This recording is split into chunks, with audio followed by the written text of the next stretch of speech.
Hello student, आज मैं एक ऐसे विषय के बारे में बात बताऊंगा जिसमें संविदा भंग के लिए दंड का प्रावधान किया गया है। देखो, सामान्यतः संविदा जब दो पक्षों में से एक पक्ष द्वारा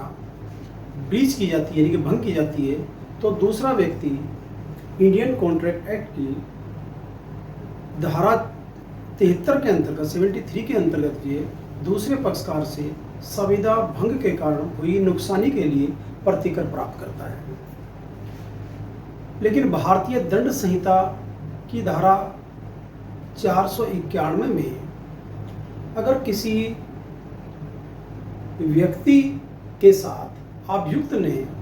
ये संविदा की कि मैं आपकी परिचर्या करूँगा, आपकी देखभाल करूँगा, चाहे ऐसा व्यक्ति किशोर अवस्था में हो या शारीरिक मानसिक रूप से बीमार हो, रोगी हो या वृद्धावस्था के कारण जो वे अपने सामान्य कार्य करने में कैपेबल ना हो, तो वहाँ वह अभियुक्त से संविदा करता है कि आप मेरे लिए खाना बनाना, मेरे कपड़े धोना, मेरे और जो नियमित दिनचर्या के कार्य हैं वे करना, उनके लिए वो संविदा करता है। और अभियुक्त जो इस संविदा के अनुसरण में जो कार्य उसने करना चाहिए उसका लोप करता है, तो उसको अगर वह लोप करता है तो अभियुक्त को 491 के अंदर दंडित किया जाता है। तो यहाँ पर यह बताया गया कि अगर किसी अभियुक्त ने किसी किशोर की अवस्था में किसी व्यक्ति के लिए या किसी रोगी के शारीरिक मानसिक रोगी के लिए या वृद्ध व्यक्ति के लिए कोई संविदा की है और उस संविदा का वह भंग करता है या लोप करता है, तो लोप जो 491 के अंदर दंडित है। देखो, मैंने आपसे पहले वीडियो में ये बताया था अपराध जो है कार्य या लोप से मिलकर बनता है, यानी कार्य अभियुक्त का कार्य या लोप करता है तो वह अपराध होता है। तो यहाँ भी भारतीय दंड संहिता की धारा 491 में केवल लोप, यहाँ कार्य नहीं है, केवल लोप ही दंडनीय है। ये 491 से संबंधित प्रश्न उत्तराखंड PCSJ में पहले पूछे जा चुका है और ये पूरा संभावित प्रश्न है कि ये बताइए भारतीय दंड संहिता का कौन सा सेक्शन केवल लोप ही दंडनीय है, तो 491। आगे आते हैं हम चैप्टर 20 पर, जो कि विवाह संबंधी अपराधों के विषय में है। 493 से लेकर और 498 तक में ये धाराएं हैं जो कि विवाह संबंधी अपराधों के विषय में बताती हैं। 493 के अंतर्गत जो कोई व्यक्ति दूसरे किसी पुरुष से या महिला यहाँ कोई पुरुष किसी महिला से इसलिए विवाह करता है, केवल धोखा देने के आशय से विवाह करता है और वह महिला ये समझती है कि ये मेरा पति है, और यहाँ अभियुक्त यानी कि पुरुष जो अभियुक्त है उसका आशय केवल फिजिकल रिलेशन मेंटेन करना है उसके साथ, अन्यथा वह जो है उससे विवाह जैसा कि विवाह पति पत्नी के रूप में रहना उसका आशय नहीं है। यहाँ केवल वह फिजिकल रिलेशन मेंटेन करने के लिए उससे विवाह का संबंध रचता है, तो 493 के अंदर दंडित किया जाता है। हालांकि इसके लिए भारतीय दंड संहिता की धारा 375 खंड 4 भी क्या नाम रेप के मामले में लागू होता है, यानी कि रेप का मामला बनता है और 493 भी होता है। लेकिन न्यायालय अधिकतर ऐसे मामलों में सेक्शन 375 के खंड 4 के अंदर भी अभियुक्त को दंडित करते हैं। 494 और 495 ये द्विविवाह से संबंधित है धाराएं हैं जो कि एग्जाम में बहुत पूछी जाती हैं। 494 के अंतर्गत अगर यहाँ पर पति या पत्नी में से कोई भी पूर्व विवाहित है और उनके विवाहित पति या पत्नी जीवित है और उनके जीवित रहते हुए यहाँ पर अभियुक्त जो दूसरा विवाह करता है, तो सेक्शन 494 के अंतर्गत ऐसा पति या पत्नी जो है दंडित किए जाएंगे। लेकिन यहाँ विवाह का मतलब जो है वैध विवाह से है, यानी कि अभियुक्त का पूर्व विवाह भी वैध होना चाहिए, जो उस विधि के अनुसार जिसके कि वह अंतर्गत आता है। जैसे हिंदू विधि है तो संस्कारजन्य है, सेक्शन 7 हिंदू मैरिज एक्ट के अंतर्गत संस्कारजन्य विवाह उसका होना चाहिए। मोमडन है तो मुस्लिम विधि के अंतर्गत उसका विवाह वैध होना चाहिए, या किसी अन्य विधि के अंतर्गत ईसाई, पारसी, यहूदी, तो उसके अंतर्गत भी वैध होना चाहिए। और वैध विवाह है और वह पति या पत्नी जैसी भी स्थिति है वो जीवित होनी चाहिए सेकंड मैरिज के समय। और सेकंड मैरिज भी यहाँ पर संस्कारजन्य, यानी कि उस विधि के अंतर्गत, जिस विधि के अंतर्गत अभियुक्त आता है, वैध होना चाहिए। तभी सेक्शन 494 के अंतर्गत ऐसा पति या पत्नी जो पूर्व विवाहित रहते हुए सेकंड मैरिज करते हैं तो वो दंडित किए जाते हैं। 7 वर्ष का कारावास इसमें और जुर्माना से दंडित किए जाते हैं। लेकिन यहाँ इसके 2 अपवाद बताए गए हैं। 2 अपवादों में अगर पूर्व विवाह किसी सक्षम अधिकारिता वाले न्यायालय द्वारा शून्य घोषित किया गया है तो फिर सेकंड मैरिज कर सकते हैं, फिर वह जो है वो क्या नाम वैध विवाह होगा सेकंड मैरिज। या पति या पत्नी में से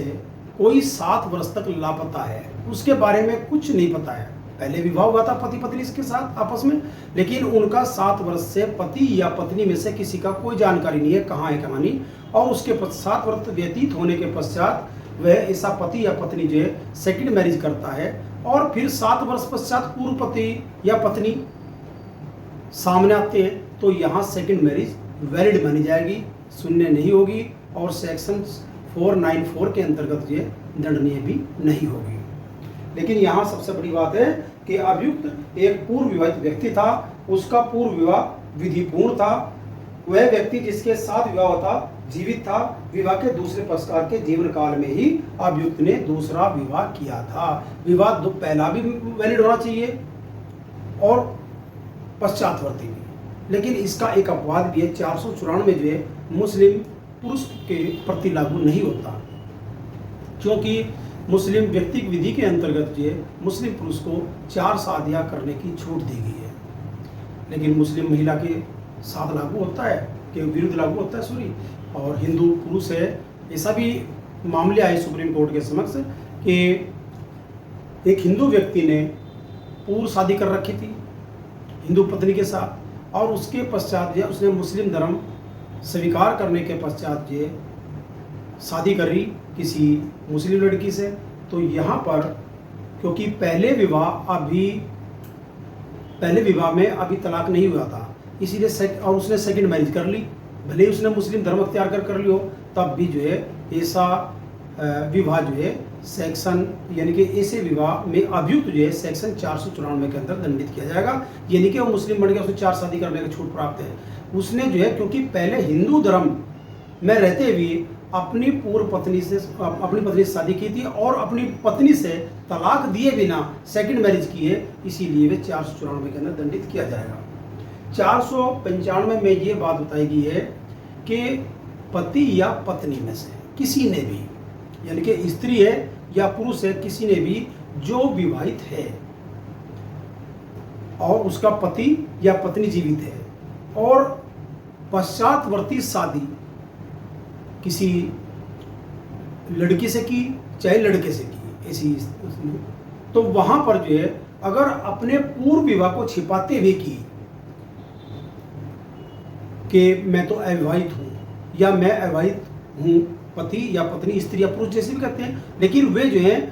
पूर्व में विवाहित हैं और सेकंड मैरिज करते हैं कपट पूर्वक उस पूर्व विवाह को छिपाते हुए,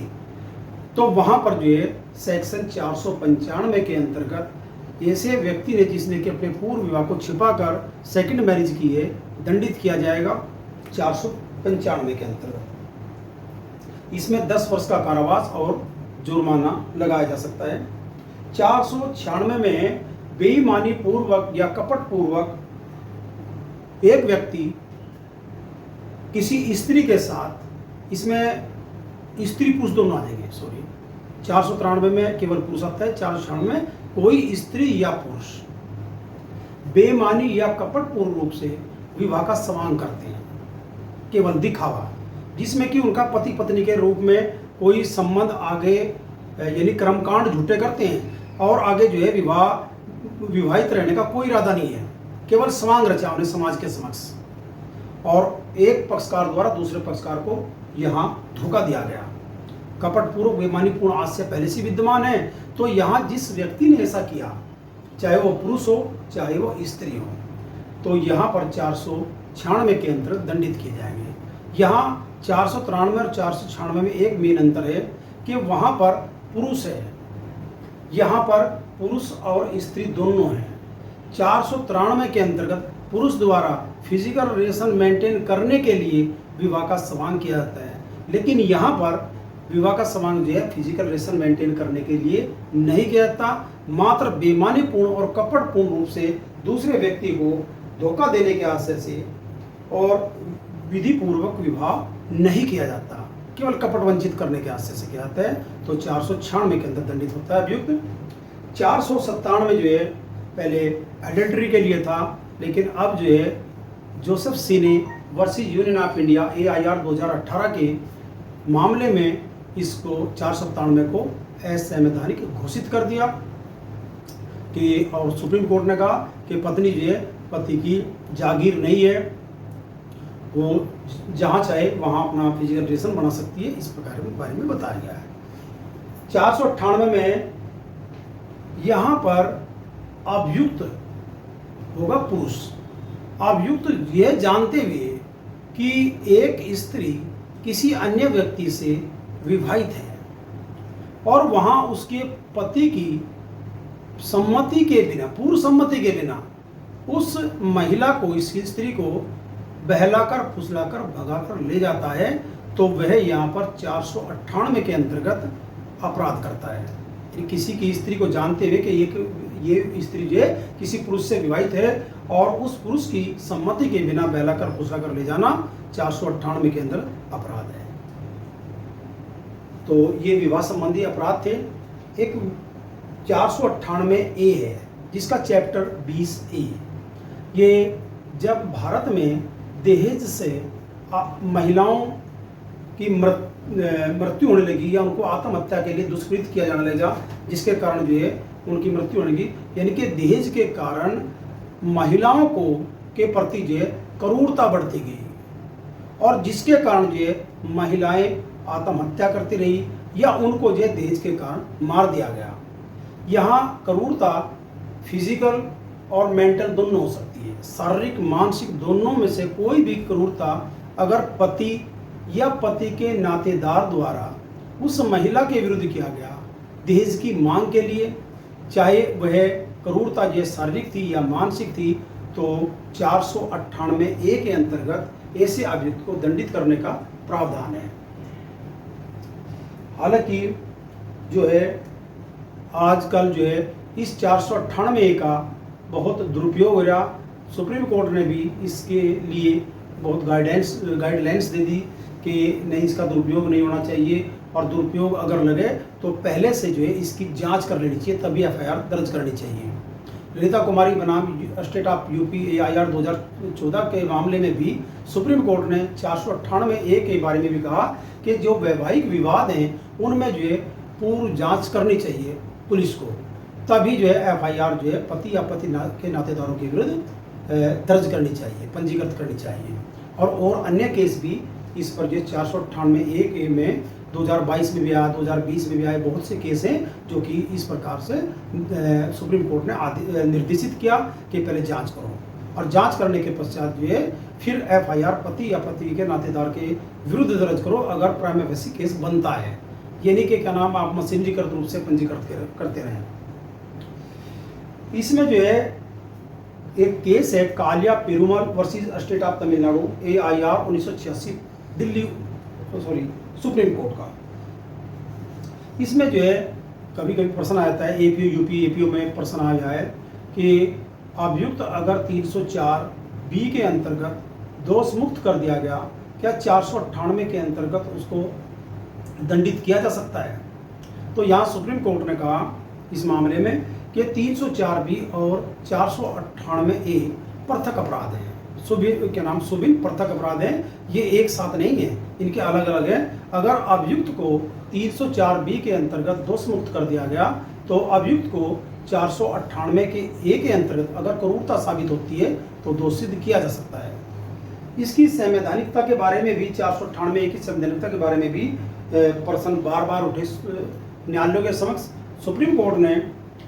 2009 में सतीश कुमार बात्रा वर्षीय हरियाणा राज्य के मामले में सतीश कुमार बात्रा एंड अदर्स वर्षीय स्टेट ऑफ हरियाणा के मामले में इसको 498 को संवैधानिक घोषित कर दिया। कल का मेरा लेक्चर चैप्टर 21 जो मानहानि से संबंधित है उसके बारे में होगा और उसके बारे में महत्वपूर्ण आपसे जो प्रतियोगिता परीक्षा में उससे प्रश्न आते हैं उसके बारे में बताऊंगा। धन्यवाद।